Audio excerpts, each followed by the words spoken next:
We're running at 40%, most of us. You know, because we're half in and half out. And it's not surprising, because life is difficult. It's like, well, what if you were 90% in? Or 95% in? Or all in? Because you're all in anyways, right? It's a life and death game. No one gets out of this. Everyone dies. You might as well commit yourself.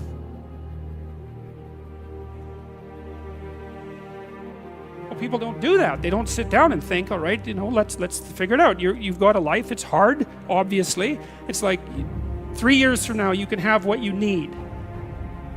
You got to be careful about it. You can't have everything. You can have what would be good for you, but you have to figure out what it is, and then you have to aim at it. Well, my experience with people has been if they figure out what it is that would be good for them, and then they aim at it, then they get it. And it's strange because they don't it's a strange thing. It's not quite that simple because, you know, you may formulate an idea about what would be good for you, and then you take 10 steps towards that, and you find out that your formulation was a bit off, and so you have to reformulate your goal. You know, so you're kind of going like this as you move towards the goal. But a huge part of the reason that people fail is because they don't ever set up the criteria for success. And so, since success is a very narrow line and very unlikely, the probability that you're going to stumble on it randomly is 0. And so there's a proposition here, and the proposition is, if you actually want something, you can have it. Now the question then would be, well, what do you mean by actually want? And the answer is that you reorient your life in every possible way to make the probability that that will occur as certain as possible. And that's a sacrificial idea, right? It's like, you don't get everything. Obviously. But maybe you can have what you need. And maybe all you have to do to get it is ask. But asking isn't a whim or today's wish. It's like, you have to be deadly serious about it. You have to think, okay, like, I'm taking stock of myself. And if I was going to live properly in the world, and I was going to set myself up such that being would justify itself in my estimation, and I don't mean as a harsh judge, exactly what is it that I would aim at? And often people won't specify their goals too, because they don't like to specify conditions for failure. So if you keep yourself all vague and foggy, which is real easy, because that's just a matter of not doing as well, then you don't know when you fail. And people might say, well, I really don't want to know when I fail because that's painful. So I'll keep myself blind about when I fail. That's fine, except you'll fail all the time then. You just won't know it until you've failed so badly that you're done. And that can easily happen by the time you're 40. So I would recommend that you don't let that happen. So that's willful blindness, right? You could have known, but you chose not to.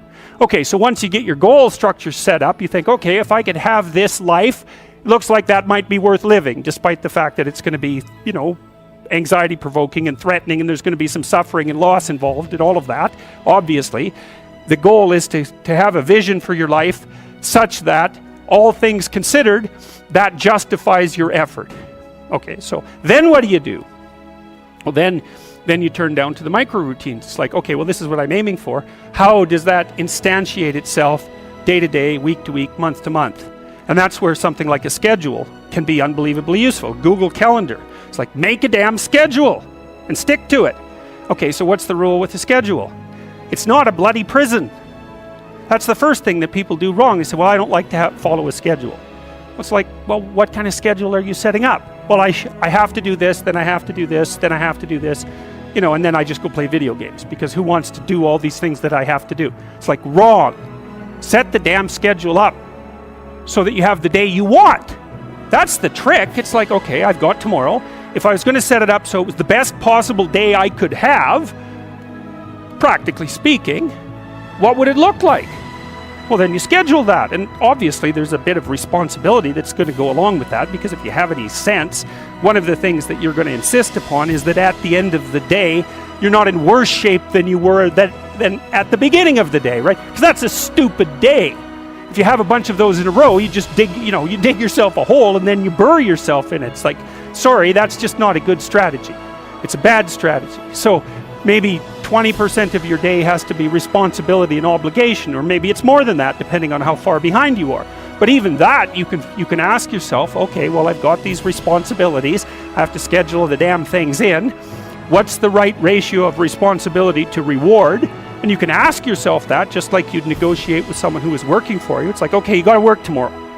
Okay, so I want you to work tomorrow. And you might say, okay, well, what are you going to do for me that makes it likely that I'll work for you? Well, you could ask yourself that, you know. So maybe you do an hour of responsibility and then you play a video game for 15 minutes. I don't know, whatever turns your crank, man. But, you know, you have to negotiate with yourself and not tyrannize yourself. Like you're negotiating with someone that you care for, that you would like to be productive and have a good life. And that's how you make the schedule. It's like, and then you look at the day and you think, well, if I had that day, that'd be good. Great. You know, and you're useless and horrible, so you'll probably only hit it with about 70% accuracy, but that beats the hell out of 0. Right? And if you hit it even with 50% accuracy, another rule is, well, aim for 51% the next week, or 50.5% for God's sake, or because you're going to hit that position where things start to loop back positively and spiral you upward. That's rule 1, right? To stand up straight with your shoulders back, is to take on the onslaught and to enter the contentious ring and to do more than your best. Because your best isn't enough. Because your best isn't as good as you could be. You have to push yourself past that. And that's, as far as I can tell, where you find what you need in life. You find the meaning that sustains you in life, and you find the patterns of action that redeem the world, both at the same time. I mean, life is a very difficult business. You know, it's fatal, and it's full of suffering, and it's full of betrayal and malevolence. There's nothing about it that's trivial. It's all profound. And in order to find your way through all of that capacity for hellish experience, let's say, you need to develop a relationship with something that's profound. And you have that capacity. And so, what's the decision that you make? You know, you decide to believe. You know, it's a risk, an existential risk. It's an act of faith. You believe that the truth can set you free. You believe that people have an intrinsic divinity about their soul. You decide that you're going to live in that manner and that you're going to let everything about yourself that isn't worthy of that goal die. And that might be almost everything that you are. And that's a terrible thing to contemplate. The only thing that's worse, I would say, is the alternative.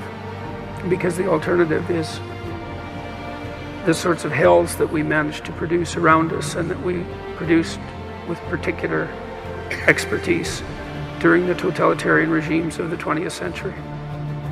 And it would be a good thing if we decided collectively and individually not to go back there again.